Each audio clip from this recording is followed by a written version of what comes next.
বলবা নাকি মানে আজকে যে আসলা দেখা করতে, এটা হলো তোমার ঢাকা মহাখালী আমতলী পার্কের সাথে আর কি। যাই হোক, যে আমরা 4 আড্ডা দিচ্ছি, এই দর্শক দেখেন বিটিভি ওয়েলকাম টু আনাদার ব্লগে। আমরা এই ভিডিওটা ছেড়ে দিব। এই রে বাবা রে বাবা, আপনারা ক্যাপ্টেন মঞ্জুরের নামে একটা সাবস্ক্রাইব করে দিন। আর তুমি কিছু বলবা হিমেলের বিষয় না থেকে নামটা বিষয়ে হাত ভাঙছে, যোগাযোগ করে না। হ্যাঁ হাত ভাঙার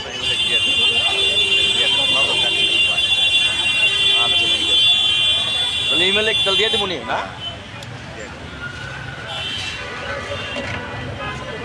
আচ্ছা ঠিক আছে। আর কিছু বলবা ইমেলে, কিছু বলবা ইমেলের ব্যাপারে? আর কি বল, বলার মতন কোনো ভাষাই নেই। ঠিক আছে, ভাষা হারায় গেছে, মারা যেতে। আচ্ছা আচ্ছা আচ্ছা নাকি হ্যাঁ। আর কিছু বলো সিরাজগঞ্জের ব্যাপারে, কিছু বললো। হাত ভাঙছে কিভাবে? তোর হাত ভাঙলো কিভাবে? গাড়ির তলে গাড়ির তলে পড়ছিল কবে? পরশুদিন। আচ্ছা ঠিক আছে।